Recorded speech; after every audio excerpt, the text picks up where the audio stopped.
হাওড়া শহরের ঐতিহ্য মার্টিন কোম্পানির ছোট্ট রেলগাড়িটি আগে তেলকল ঘাট থেকে ছাড়ত। তেলকল ঘাট থেকে ছেড়ে হাওড়া ময়দান, কদমতলা হয়ে বালিটিকুড়ি ইত্যাদির ওপর দিয়ে আমতা, শিয়াখালা, চাপাডাঙ্গায় চলে যেত। তারপর তেলকল ঘাট ও হাওড়া ময়দান বন্ধ হয়ে গেলে ট্রেন ছাড়ত কদমতলা থেকে। অর্থাৎ সেই বোমা পড়ার বছর, মানে এই গল্প লেখার 40-42 বছর আগে কদমতলা থেকেও স্টেশন উঠে গিয়ে হাওড়া স্টেশনের কাছাকাছি বাঙালবাবুর ব্রিজের তলা থেকে ছাড়ত। তা যাক, মার্টিন রেলের ইতিহাস এটা নয়, মানে সেই 40-42 বছর আগের সালটা ঠিক মনে নেই, তবে সেটা বোমা পড়ার বছর। শহরের লোক সাইরেনের শব্দে আতঙ্কিত হয়ে এবং বোমা পড়ার ভয়ে যখন শহর ছেড়ে পালাচ্ছে তখনকার গল্প। এখন যেমন মফস্বলের বাসগুলোর অবস্থা, এমনিতেই এই ট্রেনের ছাদে চেপে যেতে লোকে ভালোবাসত। তার উপর তখন যুদ্ধের বছর, প্রাণের ভয়ে মানুষ পালাচ্ছে, কাজেই ওপরে নিচে গাদাগাদি করে লোক চলেছে দেশের দিকে। তখন মাঘ মাস, প্রচণ্ড শীত। ভবনাথ বাবু সপরিবারে চলেছে গ্রামের দিকে। কোথায় যাবেন, কি করবেন, কিছু ঠিক নেই। সবাই শুধু পালাচ্ছে, তাই তিনিও পালাচ্ছেন। স্ত্রী এবং দুটি ছেলে মেয়েকে নিয়ে তার ছোট্ট সংসার। খুবই গরিব লোক, টিকিটও কাটতে পারেননি। যাই হোক, ট্রেন তো তার আপন গতিতে ছাগলের মতো মুখ নেড়ে নেড়ে চলেছে। তিনিও কোনো রকমে এক কোণে ছেলে মেয়ে বউ নিয়ে জড়সড় হয়ে বসে চলেছেন। ছেলে মেয়ে দুটি নিতান্তই ছোট, ট্রেনের দুলুনিতে এবং রাতের আধিক্যে ঘুমিয়ে পড়েছে। বেশ কিছু দূর যাবার পর ট্রেনের ভিড় একটু একটু করে কমতে লাগলো। ডোমজুর ছাড়ার পর একজন চেকার উঠলেন ট্রেনে। ভবনাথবাবু নিজেও তখন বসে বসে ঘুমিয়ে পড়েছিলেন। চেকার তাকে ঠেলা দিয়ে বললেন, আপনি এখনো নিচে বসে আছেন কেন? উঠুন, ওপরের সিট তো খালি হয়েছে, ছেলে মেয়েগুলোকে শুইয়ে দিন। ভবনাথবাবু ঝেড়ে মেরে উঠে দাঁড়ালেন। তারপর ছেলে মেয়ে দুটোকে সিটে শুইয়ে দিয়ে বউকে সিটে বসিয়ে নিজেও বসলেন। গাড়ি একদম ফাঁকা। এই ছোট্ট কামরাটিতে তারা ছাড়া আর জনা চারেক লোক রয়েছে। বললেন, আপনাদের টিকিটগুলো দেখান, যাবেন কোথায়? চেকারকে ভবনাথ বাবু বললেন, আমি গরিব মানুষ বাবু, একটা দোকানে বিড়ি বাঁধার কাজ করি, টিকিট কাটবার পয়সা আমার নেই। বেশ, তা না হয় বুঝলুম, অনেকেই টিকিট কাটতে পারেননি, কিন্তু আপনি যাবেন কোথায়?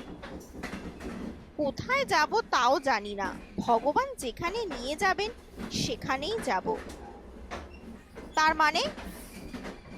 এই ট্রেন যেখানে গিয়ে একেবারে থেমে যাবে আমরা সেখানেই নেমে যাব। এই ট্রেন তো চাপাডাঙ্গা যাবে, আপনিও সেখানে যাবেন? দেশ কোথায় আপনার? আমার দেশ ঘর নেই, ওখানে গিয়ে যা হোক একটা আশ্রয় উঠব। আমার এই বাচ্চা দুটির মুখ যে কেউ না কেউ আশ্রয় দেবে নিশ্চয়ই। চেকারবাবু আর কোনো কথা না বলে অন্য যাত্রীদের টিকিট চেক করে দরজার হাতল টেনে পাশের কামরায় চলে গেলেন। ডোমজুর ছেড়ে দক্ষিণ বাড়ির মাঠের ওপর দিয়ে ধোয়ার কুণ্ডলি বাতাসে উড়িয়ে ট্রেন ছুটছে। এমন সময় হলো কি, গলার খোসায় পা হড়কে মানুষ যেরকম উল্টে যায় ঠিক সেইভাবে উল্টে পড়লো ট্রেনটা। কি যে হলো তা কে জানে। এক একটা বগি দেশলাইয়ের খোলের মতো এক এক দিকে ছিটকে পড়ল। এরপর ভবনাথ বাবুর আর কিছু মনে নেই। ভবনাথ বাবুর যখন জ্ঞান ফিরল তখন তিনি হাওড়া জেনারেল হাসপাতালের বিছানায় শয্যাশায়ী আছেন। ইতিমধ্যে 3-3টে দিন কোথা থেকে কেটে গেছে। হাসপাতালে আহতদের কত লোক দেখতে আসছে, কিন্তু তাকে কেউ দেখতে এলো না।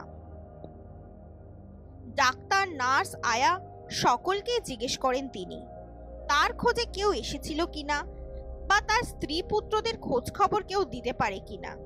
কিন্তু কেউ কিছু বলতে পারল না তাকে। মনের দুঃখে এবং গভীর চিন্তায় ভবনাথবাবু দিশেহারা হয়ে পড়লেন। আরো 2-4 দিন থাকার পর ছুটি হলো তার। ছুটির পরে প্রথমেই তিনি ফিরে এলেন নিজের বাড়িতে, যদি তার বউ ছেলে মেয়ে দুটিকে নিয়ে আবার সেখানে ফিরে এসে থাকে সেই আশায়। কিন্তু না, সেখানেও কেউ নেই। ছোট্ট ঘরটিতে আগের মতোই তালা দেওয়া। গভীর আশঙ্কায় বুক কেঁপে উঠল তার। হাতে একটিও পয়সা নেই, পেটে প্রচন্ড খিদে। চেনা জানা প্রতিবেশীরা সকলেই প্রায় স্থান ত্যাগ করেছে। এখন একমাত্র ভিক্ষে করা ছাড়া কোনো উপায় নেই। যাই হোক, তবু ওরই মধ্যে এক পরিচিত লোকের সঙ্গে দেখা হতে নিজের বিপদের কথা বলে গোটা 2 টাকা ধার নিলেন। তারপর সামান্য কিছু জলযোগ সেরে হেঁটে হেঁটে কদমতলায় এসে ট্রেন ধরলেন। আমতার গাড়ি, সেই গাড়িতে করে তিনি ডোমজুড়ে এসে নামলেন। এরপর লাইন ধরে শুরু হলো হাঁটা, কেননা এখানে দক্ষিণ বাড়ির মাঠের কাছে ট্রেনটা উল্টে গিয়েছিল। ওদের খোঁজ খবর হয়তো ওখানেই পাওয়া যেতে পারে। ভবনাথবাবু লাইন ধরে হাঁটতে হাঁটতে যখন দক্ষিণ বাড়ির মাঠে এসে পড়লেন তখন সন্ধে হয়ে এসেছে।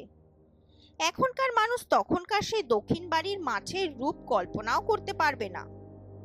এক গভীর জঙ্গলময় প্রান্তরে কিছু ধান জমি নিয়ে দক্ষিণ বাড়ির মাঠ। সেখানে গিয়ে তিনি ঘটনাস্থল আবিষ্কার করে ফেললেন। দেখলেন 2-3টে বগি তখনও সেখানে উল্টে পড়ে আছে। ভবনাথবাবু 2 চোখে জল এলো। কিন্তু এই মাঠের মাঝখানে কোথায় যাবেন তিনি? কাকেই বা কি জিজ্ঞেস করবেন? এমন সময় হঠাৎ দেখতে পেলেন বেশ জোরালো টর্চের আলো ফেলে তার সামনে সরু লাইন ধরে স্লিপারের ওপর দিয়ে কে যেন আসছে। ভবনাথবাবু আসার আলো দেখে সেদিকে তাকিয়ে রইলেন। টর্চের আলো এবার তার মুখের উপর পড়ল, কাজেই লোকটিকে দেখতে পেলেন না তিনি।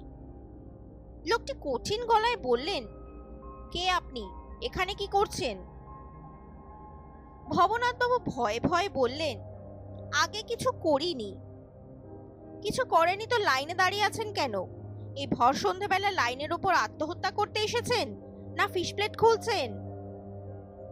আগে না না, ওসব কিছুই করিনি আমি। তবে কি মাঘ মাসের শীতে এখানে এসেছেন হাওয়া খেতে? জানেন না মাত্র কয়েকদিন আগে এখানে একটা মারাত্মক ট্রেন দুর্ঘটনা হয়ে গেছে? ভবনাথবাবু বললেন, জানি, সেই ট্রেনে আমিও ছিলাম। আপনিও ছিলেন? সে কি, আপনি মারা যাননি? কিন্তু আমার বউ আর 2টি বাচ্চা ছেলে মেয়েও সঙ্গে ছিল। তাদের কোনো খোঁজ খবর না পেয়ে বড়ই চিন্তিত আছি। তাই আমি এখানে এসেছিলাম, যদি কেউ তাদের কোনো একটা খোঁজ খবর আমায় দিতে পারে সেই আশায়। আপনি তাহলে সেই লোক? কেন, আপনি আমায় চেনেন? আপনি কি তাদের খবর জানেন? বলুন না, তারা কোথায়? তারা বেঁচে আছে তো? এ কথার কোনো উত্তর পাওয়া গেল না, শুধু টর্চের আলোটা নিভে গেল। প্রথম কিছুক্ষণ চারিদিকে অন্ধকার দেখলেন ভবনাথবাবু।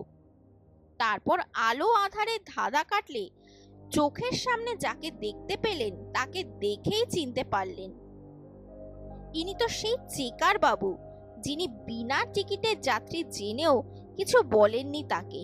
ভবনাথবাবু হাউ হাউ করে কেঁদে উঠলেন। বলুন, আমাকে দয়া করে বলুন, তারা বেঁচে আছে কিনা। চেকার বাবু ভবনাথবাবুকে বললেন, আপনি আসুন আমার সঙ্গে। কোথায়? আপনার বউ আর ছেলে মেয়ের কাছে।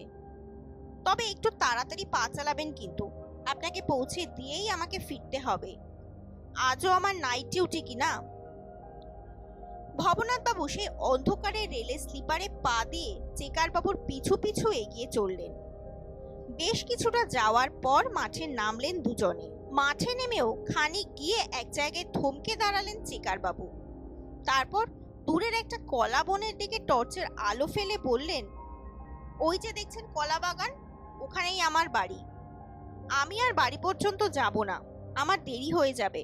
আপনার বউ এবং ছেলে মেয়ে ওখানেই আমার মায়ের কাছে নিরাপদ আশ্রয়ে আছেন। যান, চলে যান। ভবনাথবাবু সেই অন্ধকারে চুপচাপ দাঁড়িয়ে রইলেন কিছুক্ষণ। তার মনে কেমন যেন সন্দেহ হলো, কেননা তাকে বাড়ি দেখিয়ে দেওয়ার পর চেকার বাবুর আর কোনো অস্তিত্বই দেখতে পেলেন না তিনি। তবে কি তিনি ভূতের পাল্লায় পড়লেন? তার সারা গায়ে কাঁটা দিয়ে উঠল। এ কোথায় এলেন তিনি? জনপ্রাণীর চিহ্ন নেই এখানে। যাই হোক, তবু তিনি সাহসে ভর করে এক পা করে এগিয়ে সেই কলা বাগানের কাছে এসে একটি মাটির ঘরে আলোর রেখা দেখতে পেলেন। আশপাশে আরো দু একটি মাটির ঘরও রয়েছে। একটি ঘরের ভেতর থেকে এক মহিলার বিনিয়ে বিনিয়ে কান্নার শব্দ তিনি শুনতে পেলেন। ভবনাথ বাবু থমকে দাঁড়ালেন সেখানে। তারপর আস্তে করে বললেন, বাড়িতে কে আছেন? বলার সঙ্গে সঙ্গে কান্না থেমে গেল। অমনি শুনতে পেলেন তার ছেলে মেয়ে দুটির গলা। ওমা, বাবা এসেছে, মাগো! ভবনাথ বাবুর বউ ছেলে মেয়ে নিয়ে তাড়াতাড়ি লণ্ঠন হাতে বেরিয়ে এসে ভবনাথ বাবুকে দেখেই আনন্দে হাউমাউ করে কেঁদে উঠলেন। তুমি বেঁচে আছো? আমি তো স্বপ্নেও ভাবিনি আবার তোমাকে ফিরে পাবো বলে। ভবনাথ বাবু ছেলে মেয়ে দুটিকে বুকে নিয়ে ঘরে ঢুকলেন। এক বৃদ্ধা ঘরের ভেতর মাদুরে পাতা বিছানায় শুয়ে বিনিয়ে বিনিয়ে কাঁদছিল। বললেন, কে গো বৌমা, তোমার উনি কি ফিরে এলেন? হ্যাঁ মা। বৃদ্ধা এবার চিৎকার করে কেঁদে উঠে বললেন, সবাই তো ফিরে এলো মা, আমার খোকা কবে ফিরে আসবে? খোকাই যে আমার সব, সে ছাড়া আমি কি করে বাঁচবো গো? বৃদ্ধা এবার চিৎকার করে কেঁদে উঠে বলল, সবাই তো ফিরে এলো মা, আমার খোকা কবে ফিরে আসবে? খোকাই যে আমার সব, সে ছাড়া আমি কি করে বাঁচবো গো? ভবনাথ বাবুর স্ত্রী আঁচলের খুঁট দিয়ে বৃদ্ধার চোখের জল মুছিয়ে দিলেন। বৃদ্ধা বলল, দাও, ছেলেকে খেতে দাও মা, গরিবের ঘরে যা আছে দুটি দাও। ভবনাথ বাবুর স্ত্রী ভবনাথ বাবুকে হাত মুখ ধোয়ার জল দিয়ে এক বাটি মুড়ি, কলা, দুধ, গুড় ধরে দিল। ভবনাথ বাবু তৃপ্তির সঙ্গে সবকিছু খেয়ে যেন হাঁপ ছেড়ে বাঁচলেন। ছেলে মেয়ে দুটিও বাবাকে পেয়ে আনন্দে ছুটোছুটি করতে লাগলো।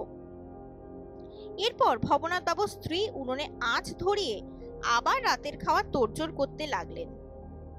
এইভাবে আপনজনকে ফিরে পেয়ে তার আনন্দের আর অবধি নেই। ভবনাথ বাবুর মন ভরে উঠল গভীর প্রশান্তিতে। খাওয়া দাওয়ার পর রাত্রেবেলা শুয়ে শুয়ে সে রাতের মর্মান্তিক ঘটনার ব্যাপার নিয়ে আলোচনা হতে লাগলো। ভবনাথ বাবুর স্ত্রী বললেন, ট্রেন দুর্ঘটনায় রাতের কথা তারও কিছু মনে নেই। যখন সকাল হলো তখন দেখলেন বহু লোক উদ্ধার কার্যে নেমেছে। ছেলেমেয়ে দুটি তার বুকের উপর হুমড়ি খেয়ে কাঁদছে। আহত লোকেদের লরি করে হাসপাতালে পৌঁছে দেওয়া হয়েছে এবং নিহতদের দাহ করার ব্যবস্থা হচ্ছে। সেখানে তোমার খবর কেউই দিতে পারল না। কিছু লোক আমাদের নিয়ে এসে এই বাড়িতে তুলল, কেননা এই বুড়ির একমাত্র ছেলে রেলের চেকার এবং দুর্ঘটনায় সেও মারা গেছে। বুড়িকে অবশ্য বলা হয়নি সে কথা। আমরাও নিরাশ্রয়, তাই বুড়ির দেখাশোনার জন্য এখানে এসে উঠেছি। বুড়িকে অবশ্য বলা হয়েছে ওর ছেলের খোঁজ পাওয়া যাচ্ছে না, তবে মৃত্যু সংবাদটা এখনো দেওয়া হয়নি। কিন্তু তবুও মায়ের প্রাণ তো, হয়তো সবই বুঝতে পারে। ভবনাথ বাবু আর কোনো কথা বললেন না। কিভাবে এখানে এসেছেন সে কথাটা একেবারে চেপে গেলেন। শুধু চারিদিকে খোঁজ খবর নিতে নিতে যে এখানে এসে পড়েছেন সেই কথাটাই শুনিয়ে দিলেন, এবং এও শুনিয়ে দিলেন যে কাল সকালেই তিনি সবাইকে নিয়ে আবার হাওড়ার বাড়িতে ফিরে যাবেন। বুড়ির দেখাশোনা এখানকার প্রতিবেশীরাই করুন, তিনি থাকছেন না। তবে মনে মনে বুড়ির ছেলের প্রতি কৃতজ্ঞতায় তার অন্তর পরিপূর্ণ হয়ে উঠল। কেননা তার ধারণা ছিল ভূতেরা শুধু ভয়ই দেখায়, কিন্তু সুযোগ পেলে মানুষের উপকারও যে তারা করে, বুড়ির মৃত সন্তানের প্রেতাত্মাই তা দেখিয়ে দিল। গল্পের নাম দক্ষিণ বাড়ির মাঠ। লেখক ষষ্ঠীপদ চট্টোপাধ্যায়।